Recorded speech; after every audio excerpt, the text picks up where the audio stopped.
La cérémonie de ce jour va durer 3 minutes, pas longue. Elle se passe en 5 étapes. Première étape, la proclamation devant les esprits et les génies du Gabon de notre bienheureux président. Ensuite, la purification. Ensuite, nous allons faire l'allumage des torches pour éclairer le nouveau Gabon de la 5e République. Enfin, la remise des emblèmes du pouvoir. Non, que Brice Clotaire Oligui Nguema est élu président de la République gabonaise. Devant Dieu, les esprits et les génies du Gabon. Et comme tel, il mérite d'avoir le droit de commander sur la terre du Gabon et de se faire obéir par tous en tout ce qu'il commandera. Que Dieu lui vienne en aide et que tous les esprits lui soient soumis à partir d'aujourd'hui. Le dialogue entre la République et la franc-maçonnerie est une conversation, si je puis dire, polie par des siècles de combat. Par la communion de pensée et par une connivence qui n'a rien d'un complot. Les francs-maçons, dont la naissance est contemporaine de l'émergence de l'esprit des Lumières, en sont les enfants tout naturels. Et avec eux, avec vous, a émergé cette idée républicaine sur laquelle je vais revenir. Et vous rappeliez d'ailleurs cette antériorité du triptyque républicain, au choix même fait ensuite par la Troisième République, bien après, dans vos propres textes, liberté, égalité, fraternité. Le Congo ne tombera jamais.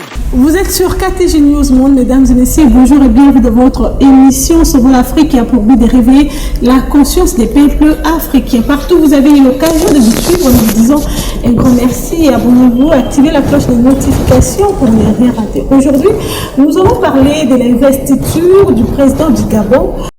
Non, que Brice Clotaire Oligui Nguema est élu président de la République gabonaise.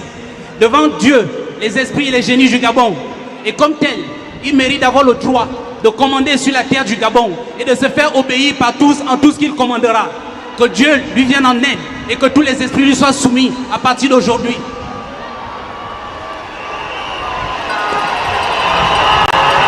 Je proclame à l'Est que M. Brice Clotaire Oligui Nguema est élu président de la République gabonaise. Devant Dieu, les esprits et les ancêtres du Gabon. Il a le droit de commander sur la terre du Gabon et le pouvoir de se faire obéir par tous en tout ce qu'il commandera. Que Dieu lui vienne en aide et que tous les esprits de la terre du Gabon lui soient soumis. Je proclame au sud que M. Brice Clotaire Oligui Nguema est élu président de la République gabonaise. Et comme tel, il a le droit de diriger le Gabon. Il a reçu les attributs, il a reçu le pouvoir. Il est désormais président. Et tous les esprits et la terre du Gabon lui doivent obéissance en tout ce qu'il ordonnera et tout ce qu'il commandera. Nous proclamons à l'ouest que M. Brice Clotaire Oligui Nguema a reçu les attributs de pouvoir. Et comme tel, il a le droit de commander sur la terre du Gabon. Il a été élu, Monsieur le Président de la République, que toute l'iniquité qui pesait sur vous par vos pères et le péché de vos mères soit débarrassé de vos mains. À cause des liens familiaux, les liens de sang, les liens claniques, les hommes ont des problèmes. Vous devez entrer dans le nouveau Gabon avec les mains pures, sans tache, débarrassées de toute faute de la vie.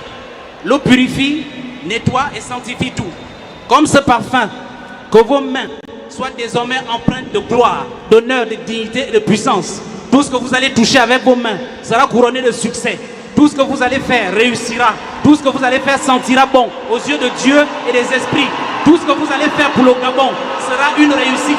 Et tout homme qui tentera de s'en prendre aux l'œuvre de vos mains, il rencontrera Dieu et les esprits du Gabon sur sa route. Pendant que vous lavez ces mains, recevez la puissance et l'onction de Dieu et les esprits du Gabon, afin que vous soyez couverts de manteaux de gloire. Que vous alliez de gloire en gloire, de dignité en dignité, de puissance en puissance. Vous rentrez dans la maison de Dieu, dans la maison de votre Père.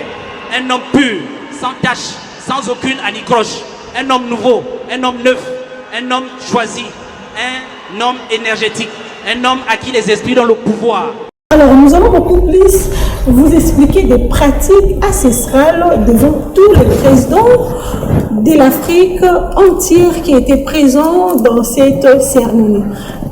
Je ne suis pas seule sur ce plateau, je suis avec analyste panafricaniste Jacques Kana. C'est avec lui que nous allons discuter à long et à large autour de l'actualité. Bonjour.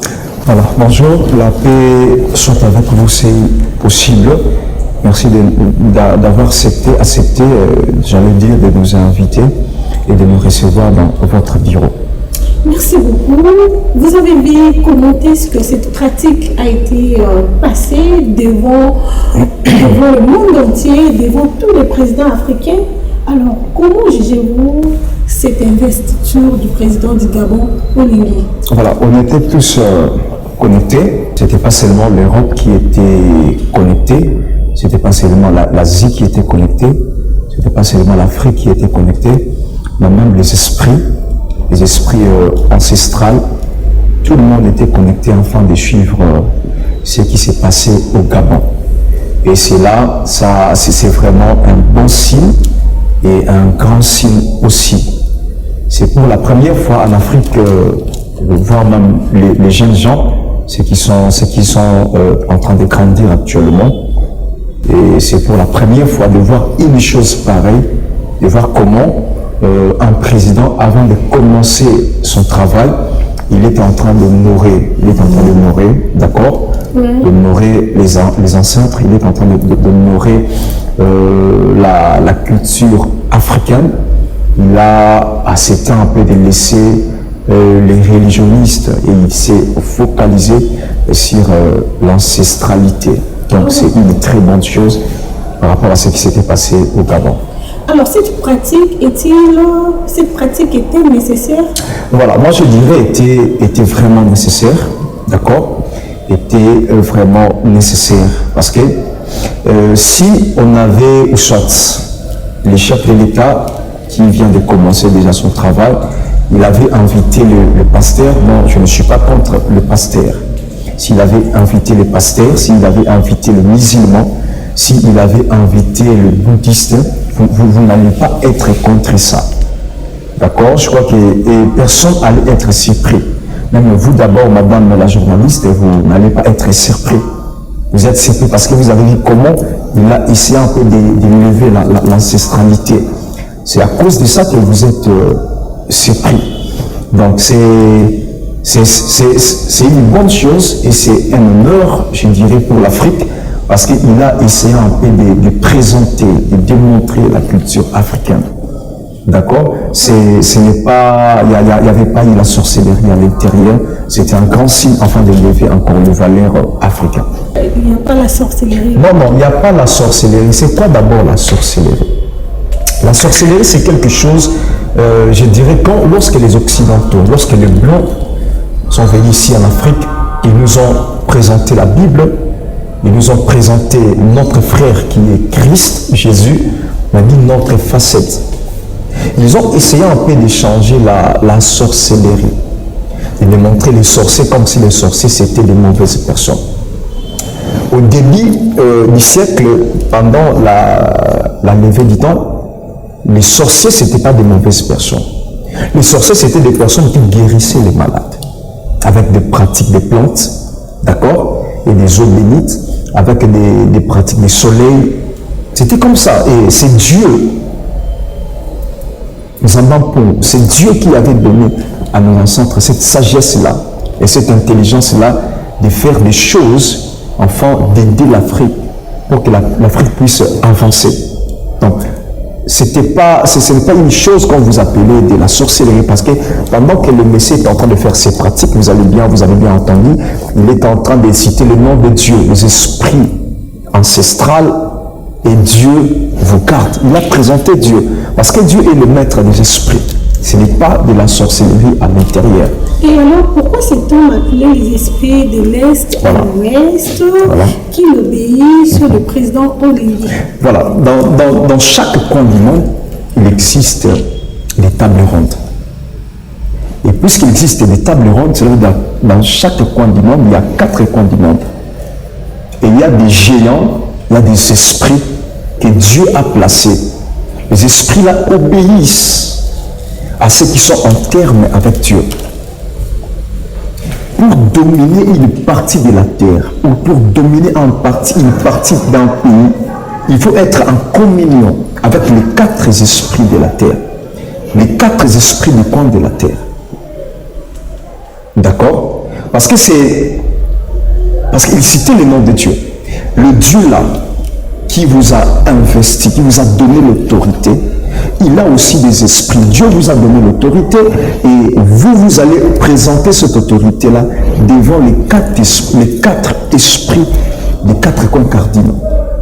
Parce que vous pouvez être arrivé dans un coin si les esprits-là ne vous connaissent pas, vous ne pouvez pas exercer.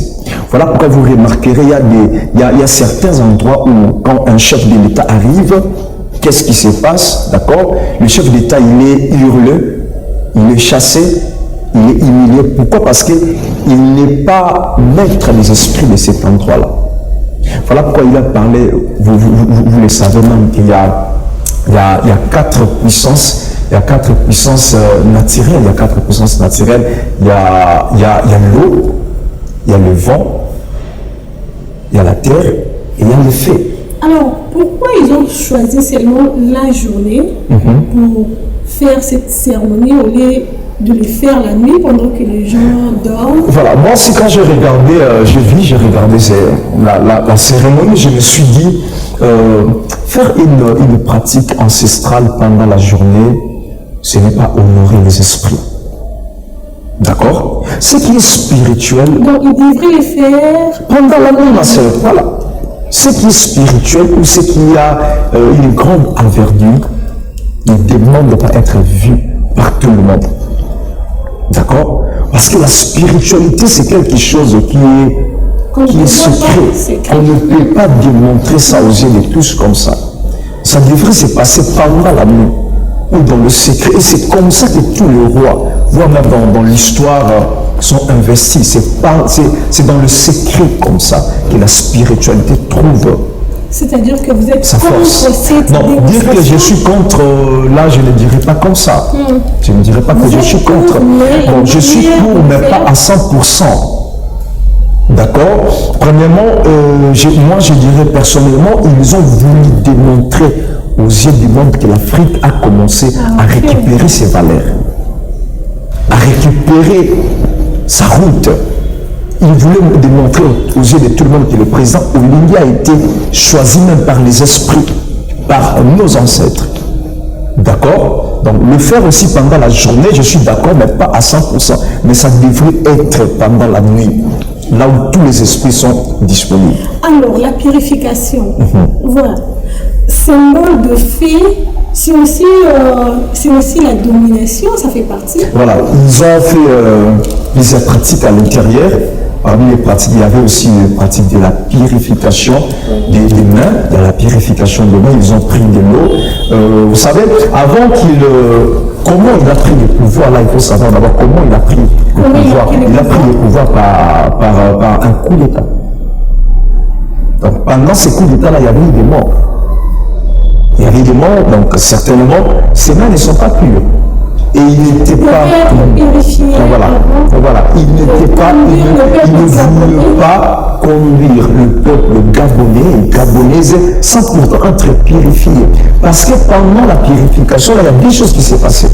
D'accord? La première des choses, ces péchés d'avant le mandat étaient purifiés, étaient effacés, expiés. Et il a commencé, le temps de la purification, il a commencé un autre chemin. Un autre schéma, ce qui montre que ces mains sont actuellement pures. Voilà pourquoi vous allez remarquer, pendant qu'il va commencer son travail, s'il risque seulement de commencer à tuer le peuple gabonais, il sera vraiment frappé parce que les yeux de tous les ancêtres sont fixés vers lui. Alors, la culture traditionnelle, ancestrale, est respectée maintenant en Afrique. Voilà, si la culture ancestrale, traditionnelle, dire d'abord ancestrale, c'est tout ce qui est de nos ancêtres. Voilà. Déjà, ces pratiques-là, ça montre que l'Afrique a commencé à récupérer ses valeurs. Qu'est-ce qu'on vivait avant? Avant, on voyait un président africain comme ça, avant de commencer les mandats, ce qu'il fallait, il appelait d'abord le pasteur. Nous ne sommes pas aux États-Unis, ma sœur. Appeler les pasteurs, ce n'est pas une mauvaise chose. C'est une très bonne chose parce qu'ils aussi sont spirituels. Mais il faut qu'on le fasse selon les cultures ancestrales. Parce qu'aux États-Unis, lorsque le président Trump a voulu commencer son travail, il a appelé les pasteurs. En France aussi, ça se passe la même chose. Nous, ici, à l'Afrique, nous devons aussi démontrer notre façon de faire les choses. Nous ne sommes pas seulement obligés de suivre les autres. C'est ça qui cause la chute de l'Afrique. Tu me demandes pourquoi l'Afrique n'est pas forte. L'Afrique n'est pas forte parce que nous copions les choses des autres. Nous voulons manger comme eux, boire comme eux, se revêtir comme eux. Il nous arrive des fois à rejeter notre spiritualité ancestrale, ce qui n'est pas mauvais. Alors, parlons de l'investiture du président Félix Antoine Tshisekedi Tshilombo. Voilà. Et nous avons vu des pasteurs. Je n'ai pas vu cette pratique-là, en fait, ancestrale pour donner le pouvoir aussi, donner l'accès à nos ancêtres de mieux conduire le chef de l'État. Madame la journaliste, il faut savoir, le monde auquel vous êtes en train de vivre, ce n'est pas le monde que vous êtes en train de voir, ce n'est pas ça le monde réel. Il y a d'autres réalités spirituelles derrière le monde dont nous sommes en train de vivre. D'accord? Pendant l'investir, c'est ça la question, voilà, l'engagement ou, je dirais ça comme ça, la consécration du président Félix, il y avait aussi des pratiques ancestrales. Souvenez-vous, lorsqu'il était en train de citer, il était en train de dire quelque chose comme ça, je ne me rappelle plus de la phrase qu'il utilisait. Le chef de l'État avait remis son pouvoir. Là, ça s'est passé, non, l'ancestralité, c'est aussi Dieu. L'ancestralité, c'est aussi Dieu. Parce que nos ancêtres travaillaient avec le pouvoir de qui? Ce n'est pas des diables, ce n'est pas des satans. Ils travaillent avec le pouvoir de Dieu avant que la Bible arrive en Afrique. Le président Félix, c'est la cause qui avait causé sa chute, alors qu'il était en train de faire le discours, c'était quoi? Lorsqu'on a appelé l'ambulance comme ça, si vous pouvez aller regarder la vidéo, c'était pas parce qu'il était étouffé par le gilet pare-balles. Il était en train de lire un prône. Donc spirituellement, il ne maîtrisait pas. Voilà pourquoi il avait eu des vertiges, il a voulu tomber, ses gardes corps ont venu, on lui a remis une chaise. Il était entré dans le monde des esprits. Tu ne peux jamais conduire un peuple, surtout en Afrique, si tu n'as pas le pouvoir ancestral, qui est aussi le pouvoir de Dieu. D'accord? Donc, cet homme initié, qui est en train d'initier le président Olingi, ça s'est passé aussi chez le président Tshisekedi, mais ici c'était un peu invisible. On ne voulait pas que les Africains puissent le voir. On ne voulait pas que le peuple congolais puisse le voir. On allait dire que moi il est initié comme ça. Ça s'est passé comme ça. Vous voyez, quand on lui parlait de la manière dont le président Tshisekedi il avait consacré, laissé le pays entre les mains de Dieu. Je vous pose la question, est-ce que c'était vraiment selon les normes? C'était pas selon les normes, parce qu'il était, voilà, je vais arriver madame, il était en train de construire un hôtel, mais il avait oublié les sacrifices. Quel sacrifice? Je vais arriver. Ouais. Le sacrifice dans le monde des esprits a un grand prix. Vous avez remarqué, après la prière là, c'est après la prière là que la guerre de l'Est s'est encore enflammée. Parce que le président, d'accord, lorsqu'il a fait la prière là, il avait oublié de donner les sacrifices. De mettre les sacrifices sur l'autel. Et les esprits s'étaient alertés à cause de cette chose-là. Il n'y avait aucun pasteur qui s'était élevé pour dire au président que vous devez aussi faire un sacrifice pour le pays. C'était ça seulement le début de l'échec de sa prière. Et au Congo, les Congolais, je ne sais pas si les Congolais sont en train de me suivre, le président doit faire un sacrifice, doit déposer un sacrifice sur la terre, sur l'autel de la RDC. Ça va changer un peu les choses. Sacrifice, vous êtes en train de parler. Voilà. Voilà, si le sang coulait, le sang est déjà en train de couler dans l'Est de la République démocratique du Congo. S'il peut faire couler le sang, le président Mobutu a dit, si je peux faire l'alliance même avec le diable, je le ferai pour garder l'intégrité territoriale. Mais le président Félix n'avait pas ça en fait. Bon, les sacrifices. Il ne veut pas, il a mis son pouvoir à Dieu, il veut que Dieu Tout-Puissant puisse conduire. Allez voir ce qu'est le pouvoir ancestral. donnez-leur des offrandes. Allez chez le pasteur, le protestant, donnez-leur les offrandes. Allez chez les mualims, donnez-leur les offrandes. C'est ça déjà un grand pas. Quand je parle de sacrifier, je ne parle pas sacrifier une grande population. Non, je parle de donner les offrandes, mettre les offrandes sur les autels. Ça va garder l'intégrité territoriale de notre pays.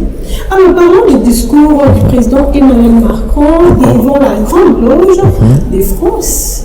Voilà. Quelle analyse faites-vous quant à ça? Voilà, le président Macron a fait ce discours. Il a voulu aussi montrer à l'Afrique, d'accord, que nous, ici, nous sommes en train de garder notre culture. Le président, la France en question, l'Europe, je dirais même, gardent leur culture. Mais ça fait tellement mal de voir, nous, les Africains, nous sommes en train d'entrer dans des loges. Quand on était en train d'investir le président Olingi, il y avait plusieurs présidents africains comme ça, et ils étaient étonnés de voir comment les choses se passaient, parce que les choses ne se passaient pas de la même manière.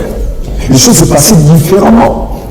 Il y a une révolution. Parmi les présidents, là, il y a des présidents qui sont dans des loges européennes. Il y a des présidents qui sont dans des loges.